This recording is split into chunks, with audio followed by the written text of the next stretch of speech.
We like to say magic is gone, that it faded with the myths, with the rituals, with the fireside stories whispered into the dark, that it died in the forest when we paved the roads, that it was driven out by microscopes and men in coats. But that's not true. Magic didn't die. We just stopped calling it that. We renamed it science, and in doing so, we may have made one of the worst decisions in our species' history, because when we changed the name, we changed the relationship.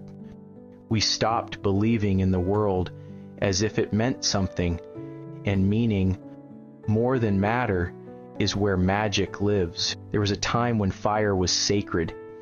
It danced, it destroyed, it warmed, it warned. To control it was to be touched by the gods. The first flame was not an invention, it was a gift, a divine theft, a whispered secret from the heavens to the hands of man. Now we call it combustion. Lightning used to be a sky spirit's fury. Thunder was the voice of gods. Rain a blessing or a curse. Now it's just pressure systems and static charge. The stars once spoke. The rivers remembered. The stones had names. Now they have data. This isn't a condemnation of science. Science is brilliant, beautiful. It describes things, but that's all it does. It describes, it defines, it dissects. It tells you how things work, but not what they mean. Magic was never about mechanics.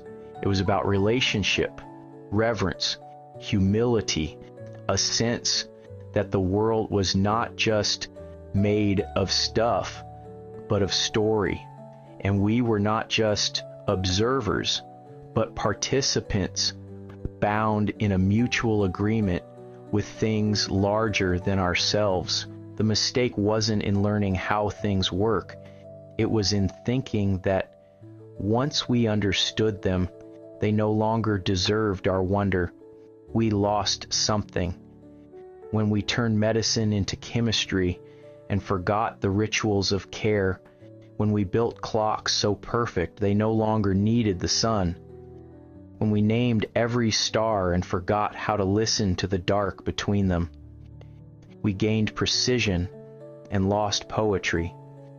We built engines and forgot the beauty of wind. We built telescopes and forgot how to dream. We thought we had evolved, but what if we just devolved into clever animals with calculators? What if in our pursuit of mastery, we lost the very soul of the world? And we didn't just lose it globally, we lost it personally. We feel it when we burn out and don't know why. When life feels hollow, like motion without meaning.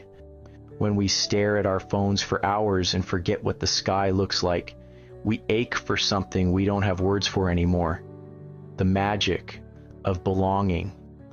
The feeling that you're part of a living, breathing, responsive world. Not a dead thing to be mined, but a presence that sees you back. Science gave us understanding, but magic gave us intimacy. And in choosing one over the other, we've become strangers in our own home.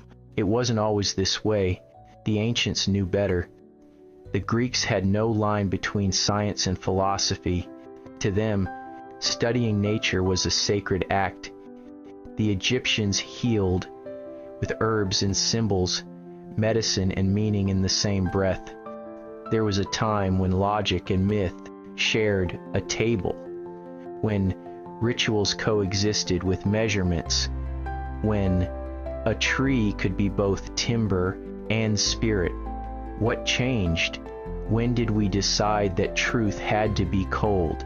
Now imagine for a moment a parallel world, one where we mastered electricity, but still called it lightning's echo, where we built spacecraft, but still sang to the moon, where hospitals used lasers and lullabies, where physics explained gravity, but poets still called it the longing of the earth for your body, a world where children learn equations and how to listen to trees, where technology grows without silencing mystery.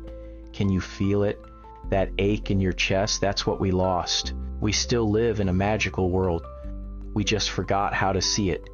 A seed disappears into the soil and becomes a tree. That is magic. We just renamed it germination. You breathe in invisible air that was once exhaled by ancient forests. You carry atoms forged in dying stars. You touch a screen and someone across the globe hears your voice. If that isn't magic, what is? The real tragedy is that we trained ourselves to be blind to it. We engineered a world that no longer needs us to wonder. So we stop asking the questions that led not to facts, but to wonder. We stopped thanking the rain. We stopped fearing the eclipse. We stopped dancing except at weddings. And in that silence, something ancient slipped away. Not because it was defeated, but because we forgot to invite it back. We didn't kill magic. We starved it. We built a world where it couldn't breathe. And the truth is, it wants to return. It always has, but it needs a different kind of invitation now. Not belief in fantasy, not superstition, but attention, presence, listening, a willingness to see the familiar as miraculous, because it is. You don't have to reject science to remember magic. You only have to reject the arrogance that says knowing how something works makes it less holy. We don't need to go back to the old ways entirely, but we might need to kneel sometimes, not in worship, but in awe, to look at the flame and feel its ancient hunger, to listen to the wind and hear a language we once knew, to touch the ground and remember that it too remembers us. If this resonates, if you've ever felt the quiet nudge of something more in the ordinary, I invite you to check the links in the description below, not for answers, but for questions, not for proof, but for the trail of the forgotten. Sometimes a spark is all it takes. So much of what we've built came from the magic we tried to bury. Electricity from the storm, medicine from the forest, stories from the fire. But we treat them now like tools, assets. We stripped their names, tamed their edges, and called that progress.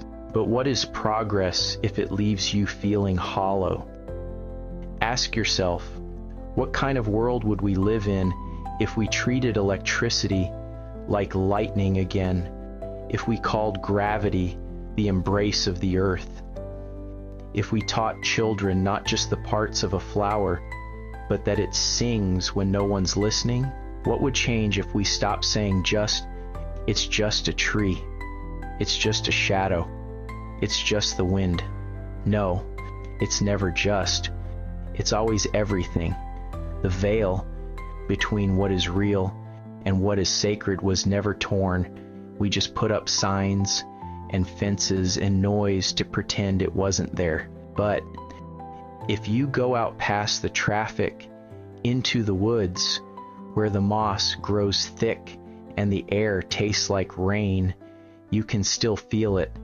The old magic, waiting, patient, silent, still willing to walk beside us if we remember how to call it by name.